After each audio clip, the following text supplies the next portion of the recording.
pertanyaan ya yang berkaitan tentang masalah rumah tangga.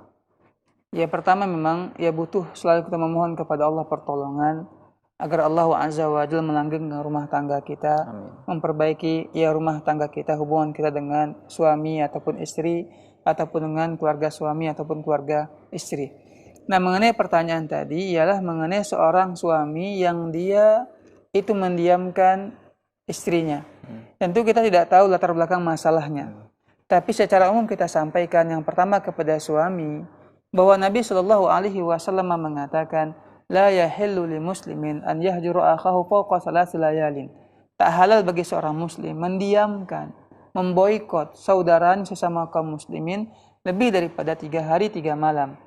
Ini sesama kaum muslimin, ya sesama kaum muslimin. Bagaimana pula dengan yang memiliki hubungan dekat dengan kita, dengan istri kita, dengan keluarga kita. Tentu ini sangat dilarang dalam Islam.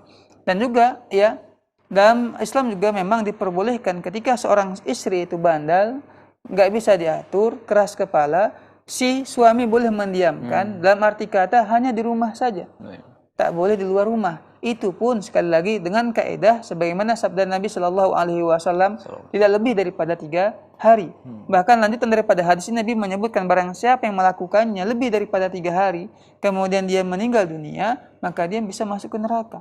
Itu ancaman dari Nabi Shallallahu Alaihi Wasallam. Maka oleh sebab itu, ya si suami seharusnya meskipun dia marah kepada istrinya karena si istri itu keras kepala atau ada kesalahan tertentu, maka janganlah memboikot si istri lebih daripada 3 hari.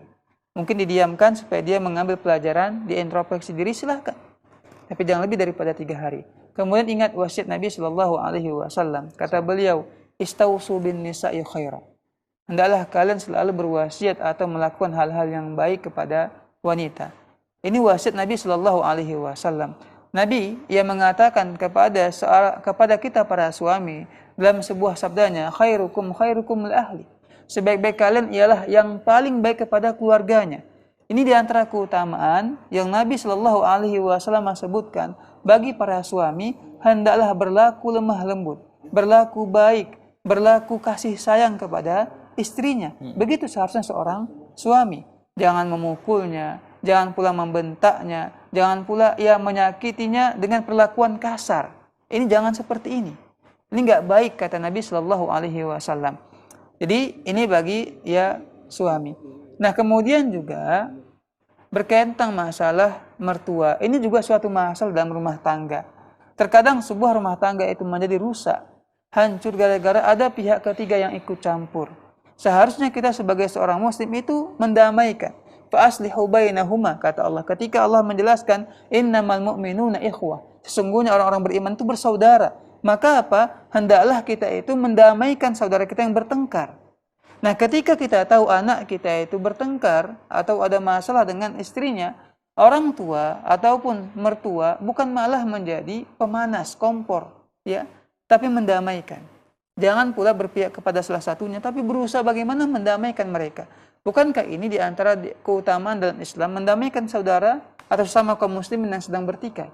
Dan bahkan dalam Islam juga dibolehkan orang itu berbohong dengan tujuan untuk mendamaikan kaum muslimin yang sedang bertengkar. Ini bukan sebaliknya, malah menjadi membela si fulan, anaknya mungkin untuk memusuhi menantunya. Inilah yang membuat hubungan suami istri menjadi makin parah, retak dan hancur. Jadi kita sebagai pihak ketiga, termasuk juga mertua, ya saya sarankan dan saya nasihati, wasiatkan, hendaklah mendamaikan ya anak dan menantunya, bukan malah memanas-manasi ataupun memusuhi menantunya tersebut. Baik.